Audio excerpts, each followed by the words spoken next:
Hello,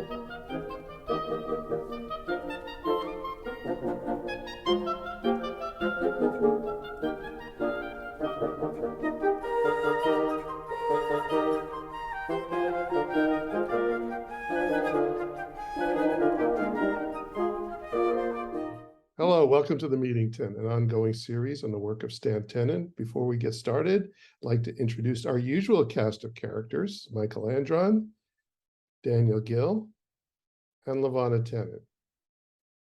I've got to say on the outset that if you are new to this program, if you haven't watched any of these series, this may not be the place to start. We're getting into a little bit more advanced studies here in regard to the alphabet and the meaning of the letters, which was crucial to Stan's work. And we're going to see an example of that in just a moment. What we're continuing on with what we did, I guess, in the last episode, in terms of looking at the alphabet in a different way that is normally seen. So this is based on what Stan called a logical matrix of the 27 letters of the Hebrew alphabet. Hebrew starts from right to left, and instead of going the usual way of going through the alphabet in order, starting with Aleph, Bet, Gimmel, Stan found an interesting matrix of meaning based on these three elements: archetypes, the inner spiritual, and the outer physical.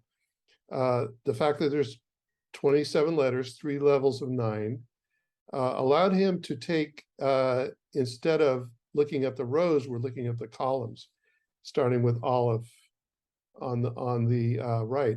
Now, the last episode, we covered Aleph, Yud, and Kaf, and we covered Beit, Kaf, and Resh. And today we're going to continue with Gimmel, Lamed, and Shin, and hopefully we'll have time for Dalet, Mem, and Tav. And hopefully we'll get through all of these. Now, what we did was we referred to a video that I found, that I videotaped and forgot about. It was done in 1990 when Stan was working on this. And he went through all of these. And so we're going to be playing that and then discussing them and giving our view of them. Last time we were also able to look at the individual letters, break them down into the letters that make up the letters and find additional meaning there. So I want to show a video. This is at the end of that video that we played. Now, this is Stan explaining the process of defining the meanings. It's a little complex. I've got to tell you, it's not easy to follow. You may want to play it a couple of times. And just be aware of 2 things. First of all, that this was before he developed the hand gestures, which is even more amazing, because then he was able to apply the meanings to the hand gestures. And, well, that's it. I just want to also say that there's a buzzsaw going off in the background. Some guy was cutting down logs or something in their neighborhood. So that's what that noise is in the back. So let's go ahead and play this video. Listen carefully. All right, well, so what does this come down to? We have a theory that I think goes to some extent to explain what's really going on. And it works like this. You can read the little paper, which is very short and is totally inadequate, but I'm going to repeat the ideas here because maybe that'll get them across a little more clearly. The idea is that whenever we make language, we have a purpose in mind. We want to point something out to someone else. Now, whether it's an object or the action of doing the pointing doesn't matter. In both cases, we are going to be taking some action. If we're just interested in the object, we just point at it or touch it. If what we're doing is an action itself, it's an action. And when we do that, in order to make that action, even the first time, even for ourselves, we have to make a map of that action, a dynamic map of that action on our motor cortex. That's how our brain does things. In fact, that's the significance of this little article from, which I think I held up on the other tape too. Maybe not. March 1989, Scientific American. No, it wasn't, because this is a month after we made the other tape. And in the little news notes section on page 26, they talking about the work of an Apostolos P. Georgopoulos of Johns Hopkins University, as reported in Science. And what he did is he attempted to map what happened on a monkey's motor cortex just before a monkey did something. And what they found is that there was, this is just an illustration, I'll read you the caption, that there was a precursor, an organized neural pattern, an image, if you will, a dynamic image, if you will, on the motor cortex of the monkey before the monkey took any action. In fact, before the monkey even knew it was going to take any action, was conscious of the decision. Let me read you the quote. It says, population vector, this is the caption, representing the collective activity of neurons in a monkey's motor cortex, rotates counterclockwise 90 degrees as the animal solves a spatial problem. And he just talks about the scale. There is a lot more work of this sort that needs to be done, and there's some other work that has been done. But I don't think many would dispute that before we take an action, we make a map on our motor cortex. Fine. Let's say now we want to have someone else understand what we did or what we pointed at. We could repeat our action in front of them. We could make a drawing, hieroglyphic sequence, if you will, or we could make a sound. Well, what sound shall we make? And again, this is based on a long history of building up little palettes of individual elements of this from childhood, but again, oversimplifying. We make a sound, again, by articulating our vocal apparatus based on a pattern on the part of our motor cortex that controls our vocal apparatus. And my hunch is that we attempt to use the same map, but to somehow transpose it or translate it from the part of our motor cortex that controls our arms to the part of our motor cortex that controls our speech apparatus. Well, so a sound comes out. Maybe we don't do it very well. Maybe the map is the same map, but what does same mean when both maps are in a sense arbitrary or at least localized to their own neural structures?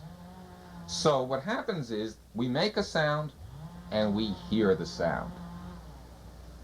And we map back on our sensory cortex, corresponding to our ears hearing, what we have just heard ourselves say.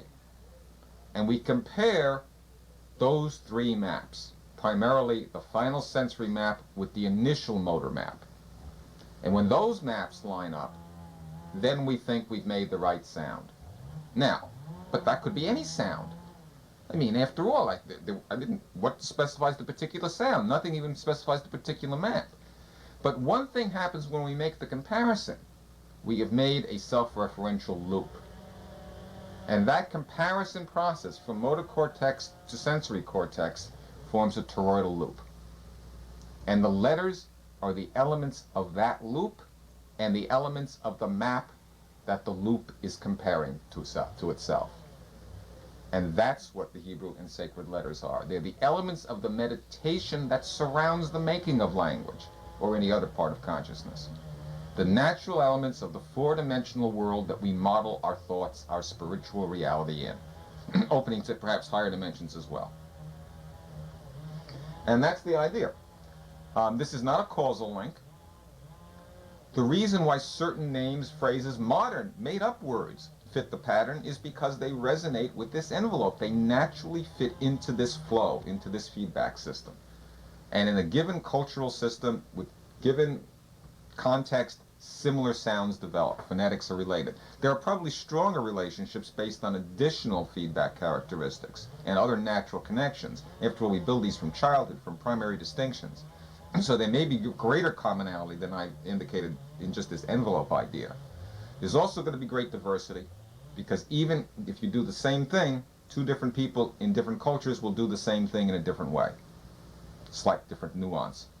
And there are different distinctions in different contexts. So there's plenty of room for great variety of language, and there's plenty of room for this overlying or underlying unity, this envelope in which language self-organizes by this feedback and comparison process, as laid out by that matrix that we just presented of the letters of the alphabet as archetype inside and outside, going through a self-organizing process, intercalating vessels and lights, synthesis, analysis and synthesis on a self-referential pattern.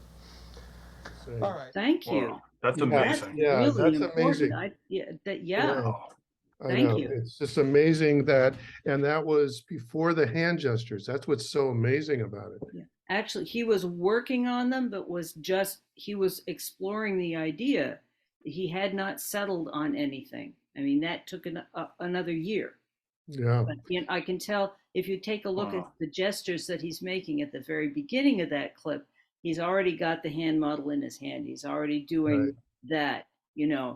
and now after decades, I can, we can recognize it. I certainly recognize it, but I had forgotten that particular incredibly lucid delineation of this background idea. And I can think of several people that I know kind of off the side of this that I want to say, hey, this is Stanley at his sharpest.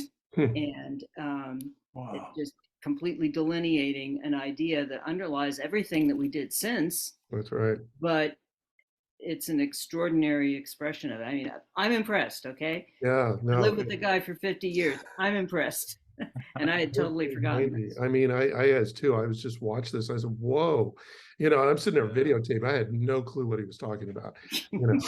I mean, I didn't know. I just wanted to get the shot. That's all I cared about. Yeah. Keep him in focus, and get his expression. Daniel, what do you think about that?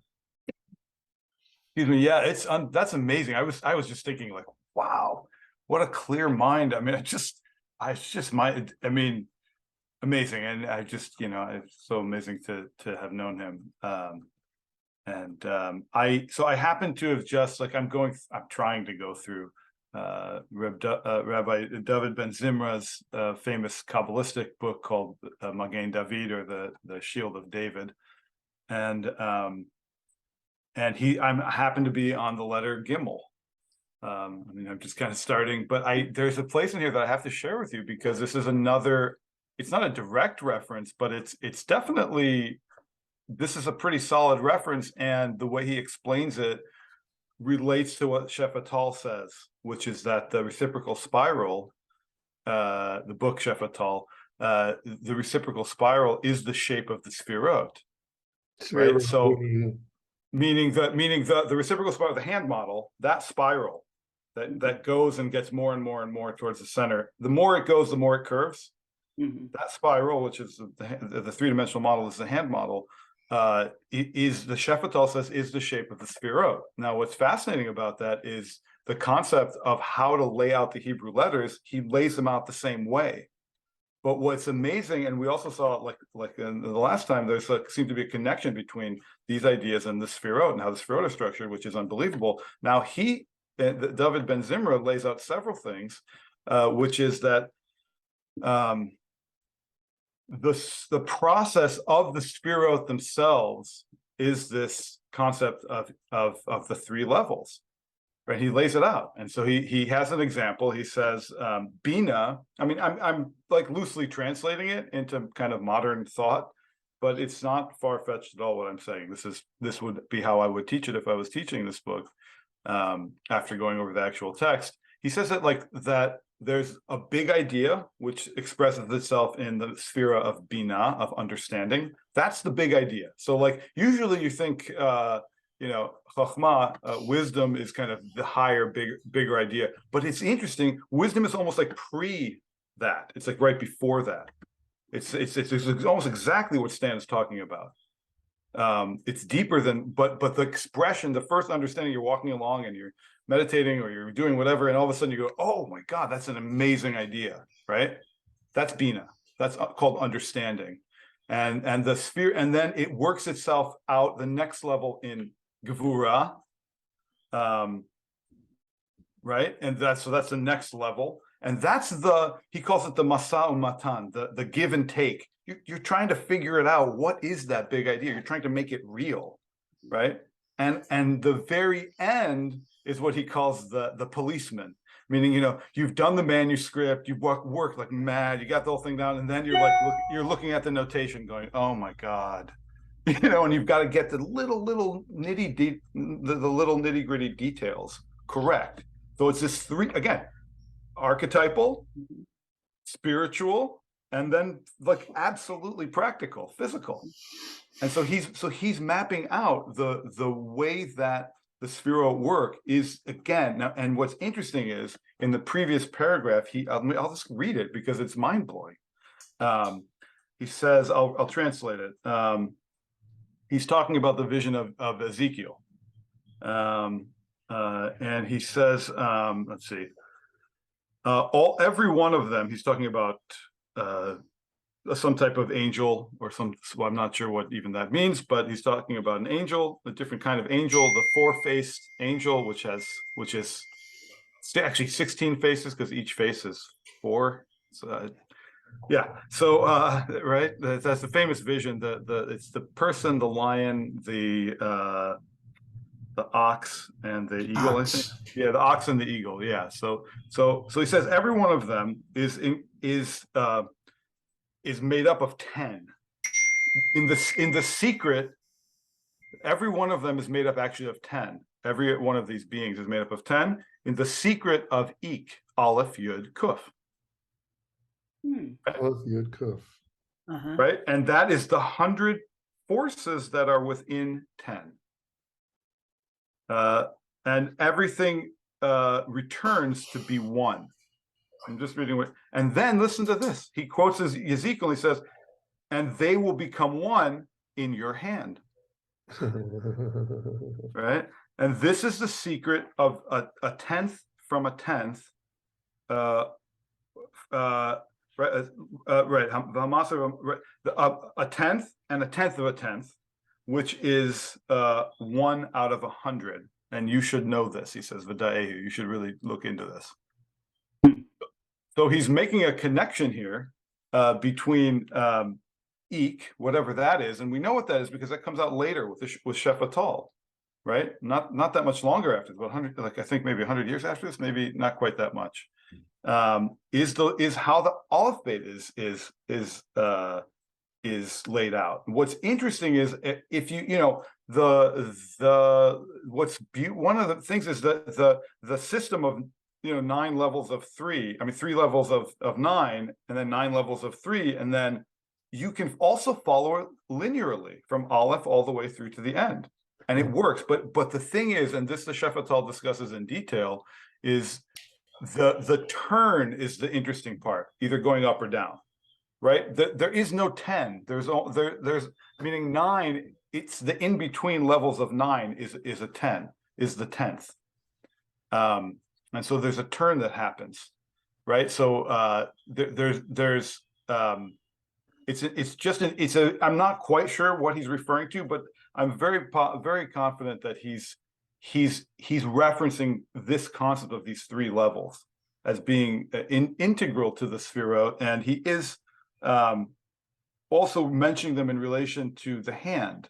So the hand is actually, meaning he doesn't have to do, and as a matter of fact, what he's pointing out here is actually the school of prophecy does that. So, within Ezekiel, you're going to have, it's not only prophecy, but as Stan used to say, it's showing you how to achieve prophecy. There's hidden within, he's pointing this out here, there's hidden within the prophets' writings secrets about how they achieve their prophecy. And I don't think it's not a coincidence that Ezekiel mentions it in his greatest prophecy, and it's not a coincidence that the kind of founder of the precursor to Lurianic Kabbalah, David ben Zimra, alav shalom, mentions it right here in terms of the hand and the 10, but it's I don't know, something very compelling going on here. I wish I had more time to. Yeah, and Stan uses Ezekiel to show a certain example of geometric metaphor in Ezekiel's prophecy. I don't know if it's the same prophecy. This is Yeah, this is, sorry, I'm just looking, it's. Wheel of Wheels, though, was definitely something that he referred to, and then Yeah, was the this other is quote. 37:17 in Ezekiel. I should really look it up. And it would, I know Stan used that phrase before, they'll become one in your hand. Yeah, Mhm. yeah, that's on a yeah. poster for that. Michael, what are your thoughts on, I know there's a lot of information here that to cover. Well, the Ezekiel's first chapter, which is the one that Dan was talking about, is not considered a prophecy by the classic Kabbalists.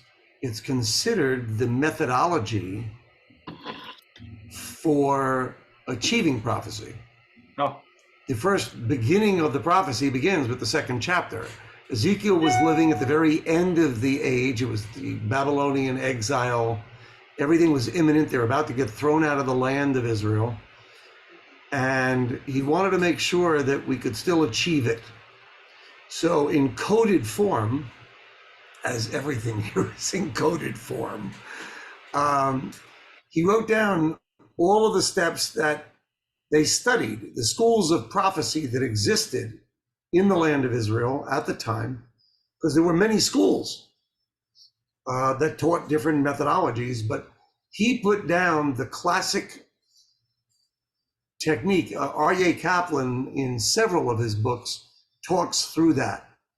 The first one was meditation on the Bible. He repeats it in Inner Space. He repeats it in meditation and Kabbalah and meditation, whatever the title is. That was what that first chapter was. And so when you look at it that way, and you look at the various forces, there's an expression in that first chapter talking about the Chayot HaKodesh. There were 3 levels of angels. And the Chayot HaKodesh, it says, V'hachayot ratzo v'ashov. They were running and returning, back and forth, back and forth, back and forth. And the rabbis read that, the Kabbalists anyway, as, don't read it Chayot, the Chayot HaKodesh, from the word Chay, living, but read it V'hechayut ratzo v'ashov. That the life force went and came back, which to a quantum physicist fits right in, because from particle to wave and wave to particle and so on is just the description of what Dan said. First comes this, then comes that, but all of this stuff is happening in a place beyond time. Once you've exceeded the 4th dimension and moved up, time is an eternal now. And so I'm sitting here, you're sitting where you are doing this, but the particles within us are interacting all the time. But the language of that reality in hyperspace, or whatever we want to label it, the language is not a language of words and sentences and thoughts. It's a language of symbolism. It's a language of images. It's a language of intuition. It's of imagination. And the prophet had to tune into that reality. And today it's easy to see it. We just call it the internet. It's right now, if all of our Wi-Fi's went down, we'd have nothing but what's on the computer. That's like us. We have nothing but what's in the brain and our memory. We can look at stuff that's there. If I want to hook into a much broader place beyond language, I've got to tune into that. That's why I always joke, we're logging onto the internet, okay? But the internet is really the big outer. It's something beyond the limitations of time and space. And Kimchi and Stan and the Ari and all of these people, including non-Jewish places, would tap into it somehow, whether it was a Hopi shaman or some Aboriginal wisdom school. They all tapped into it somehow, but it was never clear. So the most fundamental thing, now taking what he had on that tape of going from this vast world and how it gets in, whether it's Chachma or Bina, it's how somebody perceived that. Somehow we're logging on to it. Whether you got a Mac or a PC, somehow we're logging on to it and trying to bring it into this world, Right. which is why we have the variety we have. But as far as my knowledge goes, nobody's ever taken that particular message and seen it the way Stan saw it. Exactly.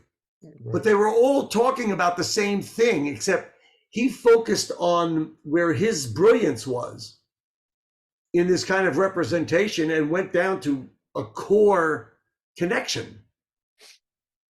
Yeah. Right. And, Yeah. and the other But thing it's he's a doing, description of all energy and all meditation and all prophecy. but he's doing something that few others did, is trying to target or move towards a universal language. Because a lot of this stuff we're talking about was within the context of how it was written or the people it was written for. And nobody, as far as I can see, was looking for that because people were too divided. But now we live in a world where we're looking for unity. We're looking for connectivity rather than the way we've been living in the past in terms of disparity. Yes, Lavana. Yeah. Well, two things. I think, if you think in terms of the world of previous generations, people may have been attempting to express something universal, but language divides us. Distance divided them. Culture, everybody expresses through their own unique culture. And, in a sense, in one aspect, Michael, you're correct that one thing that makes our current reality qualitatively different is the ability to cross-culturally connect in really dense ways. And so there's that. When I hear these earlier writings, connecting, Stanley in that clip was talking neurology, which is, has been more and more developed over the last 100 years or so, with the increased ability of technology that we have, and also the numbers of people who have been trained to think in a particular way and to ask particular types of questions. But he was, in fact, connecting with, I don't want to say a universal knowledge, but I might as well. It's a reality. So and I would, during the era when he was taping this, and for 10 or so years after that, and I would sit there at my computer and he would come in and say, take this down. And he would dictate a half an hour's worth of completely coherent and cogent ideas from in his own perspective, from his technical education, from his fact that the fact that he probably read I don't know how many different science magazines per week. He was just really up on all of this, and that's how he thought. And he was expressing what his soul could access in a certain way through the language of a mid to late 20th century techie. And that's something that is what hadn't been done before. right. More sense. Also, if it's still worth going to, I did find the particular section of Ezekiel that Stanley really focused on, particularly in the later times of his life. Yeah, we could probably get into that because we do want to go through that. That was an important element. But I want to get into the letters before we run out of time. I will just say that this is the same section of Ezekiel that Daniel was referring to. So yeah, interesting, and we should talk about that again. Yeah, we should get into that because this is significant that he connects the concept of eek, which is the three levels, with the hand directly, and Yes. with the school of prophecy, which is precisely what he was saying. So Yeah, Yeah. definitely. yeah, For another time. Okay, let's go start. We're gonna start with Gimmel. Gimmel in Hebrew has the sound of G. It's not the G in English, though. It's going to be C, although sometimes it can sound like a G and sometimes like C, because we go A, B, C, and Hebrew goes Aleph, Bet, Gimmel. Greek goes Alpha, Beta, Gamma. Gimmel means camel. It's the Hebrew word for camel, means camel. And there again, you see the G and the C being replaced. In the English, Gimmel is cognate to both come and to go. And if we come down below, it's basically the idea of a carrier or a mediator.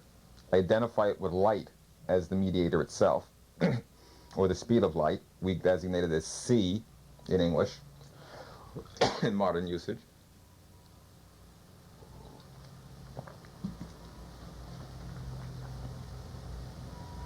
And if you read the letters that make up the name, Gimmel, Mem, Lamed, if we say Gimmel is to go, Mem, as we already know, as a prefix means from, and Lamed, we'll find out, has a sense of to.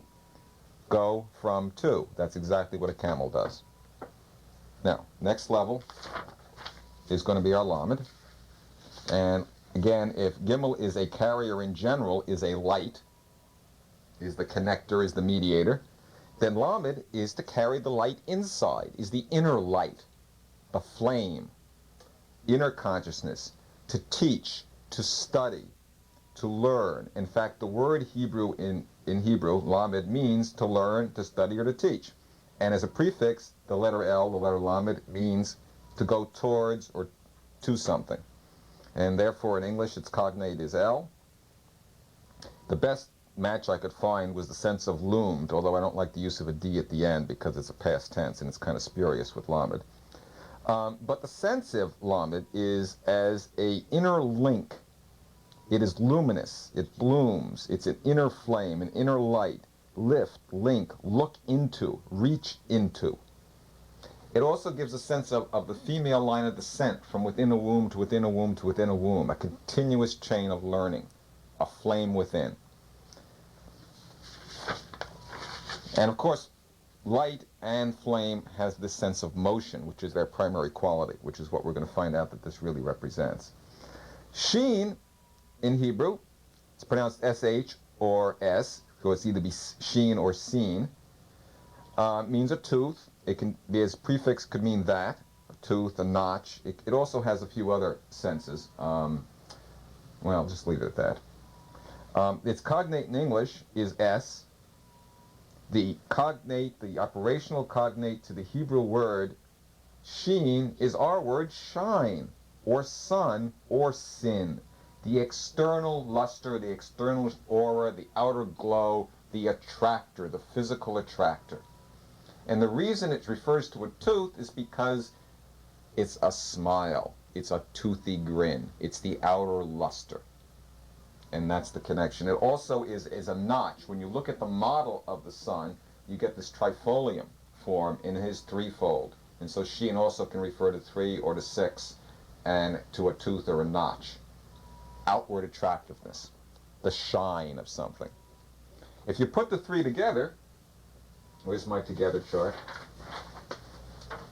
You put the 3 together, Gimmel, Lamed, and Shin,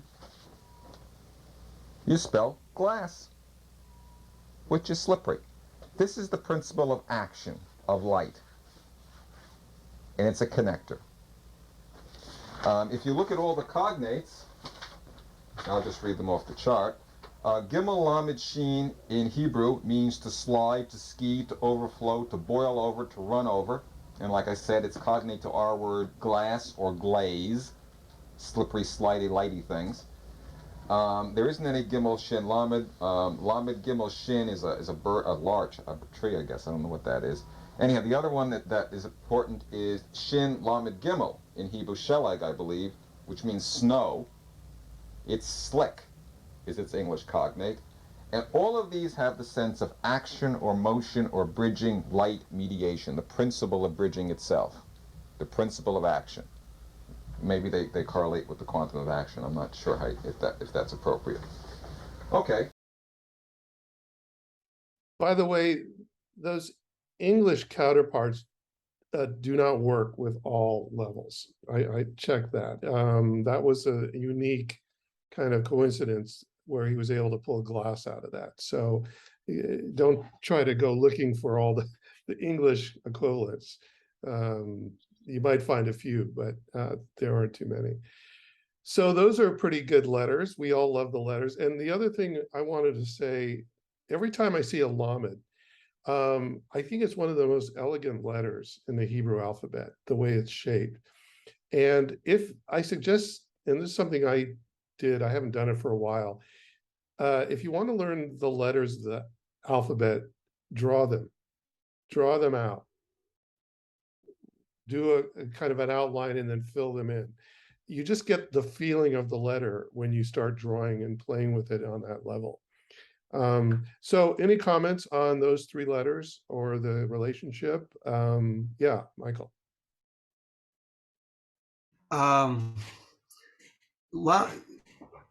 First separately and then together.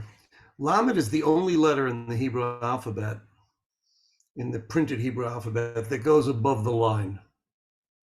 The Kuf, which we had, the monkey one, at the bottom of the Aleph Yud Kuf, is the only one that goes below the line, and the only one that sits in the middle floating is the Yud.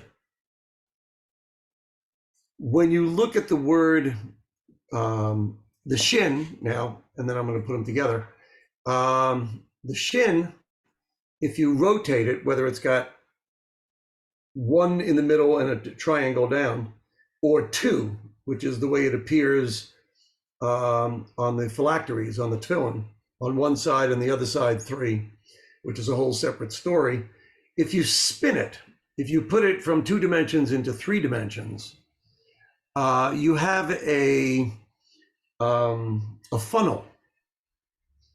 And one of the first explanations I ever heard of the expression shefatau was that it's like a funnel that distills light that is above, which is the Yud is a 10, that's the 10 Sfirot, and brings it down into this world. It came down to stand as a geometric solid. It came down as a tetrahedron. He saw it right away in terms of its shape.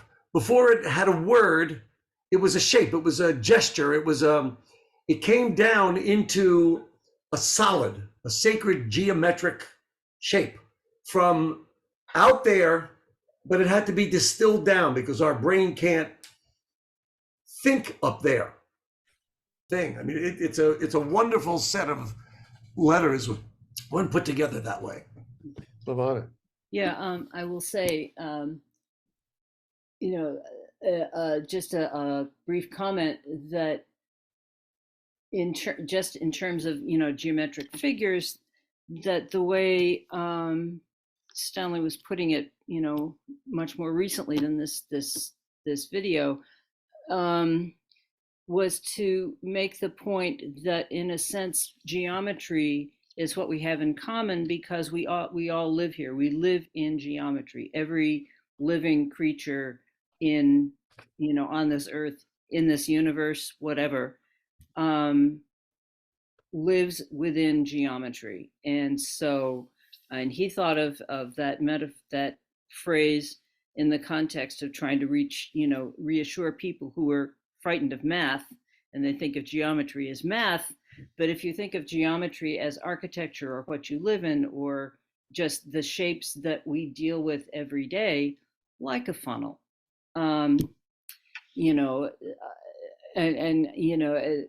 anyone who has watched some of Stanley's earlier tapes and the whole thing about the tetrahedron had more to do with trying to find a contrast between symmetry and asymmetry, and that what was maximal contrast, the tetrahedron being the most symmetrical figure possible in the reality in which we live. And the flame, or the hand model, the particular formation of the vortex that that he later identified as a hand model, is no point has exactly the same curvature as the point that's next to it, and therefore it is an ideal model of asymmetry. And so he was comparing the two, one to the other. Yeah, it's interesting, you know, that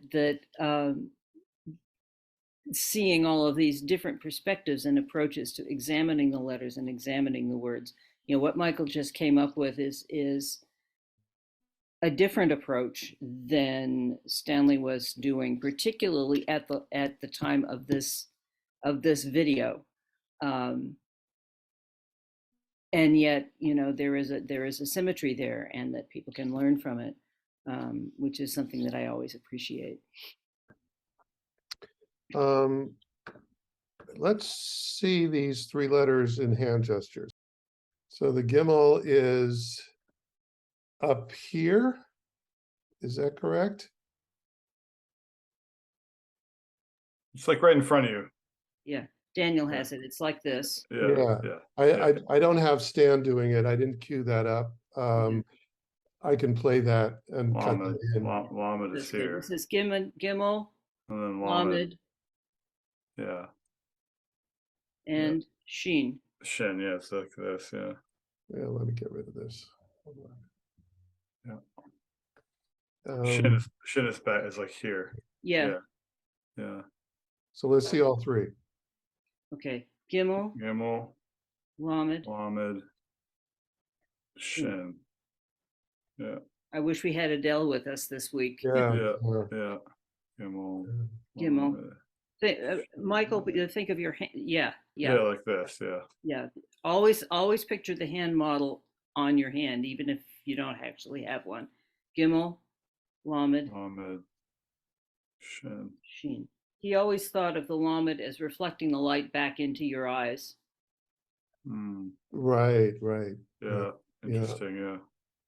And also, and for people who actually know the alphabet, when we're dealing particularly with the Bet and particularly with the Shin, this is the Rashi Shin. If you know the alphabet, you'll know what I mean. Yeah, he called it the Rashi. It's not the three-pronged Shin that you see in most books, or that Stanley uses on most of his charts. It's an alphabet in which, if you have a copy of the Talmud, the commentary from Rashi is printed in this particular alternate alphabet. It was also apparently the writing of Nachmanides in Yeah, so it's 12th century. He referred to it as 12th century Rashi Nachmanides. Anyway, it's not the one that you're used to seeing, but it's really there. Yeah. You're muted, Michael. Rashi didn't write that way. No. That was a publisher. That was a printer. Yeah. Who decided, well, we're going to differentiate between the classical Hebrew letters and the others. But Nachmanides did. So we got to call it Rashi. Yeah. So. Gimmel is made up of three letters: Gimmel, Mem, and Lamed. Interestingly enough. And so we have the Gimmel, which is the camel, going from oasis to oasis. Oasis to an oasis. The Mem, we haven't gotten into the Mem. We probably won't get there today, but Mem is a real interesting. Well, they're all interesting, but you know, Mem I always think of as Mer, the sea, ocean, the expanse. And then we just talked about Lamed. So yeah, well, there's an interesting thing. So this is awesome. So when Rebecca first meets Isaac, Yitzchak, it says she fell off her camel. Right. Gamal. right? And so she's described as always going between she's getting the animals water, right? So the letter Gimmel has a lot to do with Rebecca. Mhm. And it has to do with the Shin, which interestingly enough is like that motion. I love that because it's like, when you meet someone and you're just like, whoa, like you're blown away by their shine, which is what happens to her. She just sees him and she falls off her camel. She's overshined, like the shine is too much. It's like too much, and so there's, there's an interesting, it's just really works with this Gimel Lamed Shin, when she saw his shine, meaning his expression in this world, that's then she fell off the Gimel, she came down to earth. She was a very, let's say, unearthly, very spiritual person. When she saw him, wow, it caused her to want to be involved, so it's a kind of playful, but I think it's a really, it's really important that these gestures, I think, I find they're very useful. I don't know how else to put it, when you start using them, and which I would love to go back more and relearn. For quite a while I used them in prayer and kind of meditation and just trying to figure out Hebrew words, specifically in Psalms, actually. Trying to figure out, because the wording in Psalms is like, it's not the King James translation, sorry. Like, it's just, that does not work. Like, you really got to dig in. You want to understand what he's talking about. Well, you need to know the Hebrew, really. I mean, Yeah, English doesn't cut it. but even if you know the Hebrew, there's like the formulation of the words and the contractions are just mind blowing, and just they paint a different picture than if you just, even if you know the Hebrew and you just read through it. It's just, and it sounds like a funny thing, but I recently discovered what most of the scholars are missing about King David, in their translation of Psalms, that King David was Jewish. That there are assumptions. There are assumptions. Wow, mind blowing. There are assumptions that he has, that because our prayer service going back thousands of years is related to his writing, we have similar assumptions, right? All our prayers, our entire prayer service is based on Psalms. And the tradition of Psalms is entirely based on King David. So he had a, so if you look deep into the Hebrew, you will find that indeed King David was Jewish, and that a lot of his assumptions are assumptions that people who adhere to Judaism actually have sometimes some similar assumptions, or that they're at least relatable. It's not that he was obviously his own person, but they're relatable in a way that you go, oh, I get that, And so what's amazing also is that he became this universal figure. But again, using this system, he almost revealed the universal within the tradition as he had at that point. But using the system that Stan kind of founded here, and those general positions that you showed on that chart, if you do that while you're trying to figure out what is the kind of deeper meaning of a text, especially I would say Psalms, it's I'm just telling you, it's mind blowing. It's so good, and it's so worth doing. And if you anyone watching this, you can learn those movements and just do the best. Do the best you can. Yeah. I mean, we have videos on it. We should be doing it more ourselves, if we're trying to teach Stan's work. That's an essential element of it. Yeah. Okay, then we had Lamed being comprised of Lamed, Mem, Dalet. So once again we have Mem in the center of the word, and Dalet, which we haven't talked about yet. We'll probably get there next time. Dalet meaning a door, I think, a delta. Again, we can take several meanings of these letters and put them together into some kind of form. But it just makes you wonder why, or is there a reason those three letters make up Lamed, or any of the letters? I mean, and that's maybe a study in itself, that we're not going to get into today. And then Shin. Now does Shin, do you know, Shin Yud Nun. Shin Yud Nun is is it most final of the nun though? most Is of it the It's final nun. Yeah. final Nun. Yeah. because there's a big difference, not a big difference, but there's a significant difference between mem and final mem, nun and final nun that Stan pointed out, meaning obviously the final letters are all in the physical realm. And so where mem might mean womb, final mem is an expanse. It's out, it's like the ocean, it's getting out there. So, and that goes with all the final letters, I believe. I mean, we could go on and on about, these letter combinations. So those are the three. I think we'll probably have to not go into the next one this episode. Right. Yeah. Dalit is this, right? Dalit is here. Yeah, Is that Dalit right? is this. Here. Yeah. So let me. And the Yeah. traditional meaning is poor or a poor person. And basically, what Stanley sort of intuited from that, basically thinking of it as a verb, was okay, pouring Right. out, Pour out. Yeah. and dispensing, delta. Mhm. So that was the context that he got from the traditional meaning of Dalit as poor, and this is the Right. gesture that makes it. Right. Stay tuned we for should- next episode. Right. No, I was just Right. you asked about lamed, the word lamed to learn. Yeah. Yeah. So you you hold something in front of you, Right. right, and then it's Mem. mem. Like it has to do with your voice. Whatever you've got in front of you, comes here.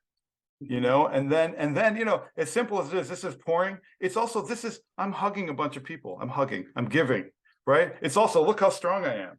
You know what I mean? Like it's so learning has this threefold process, which is you see it in front of you, you say, wait, how does that relate to me and my voice?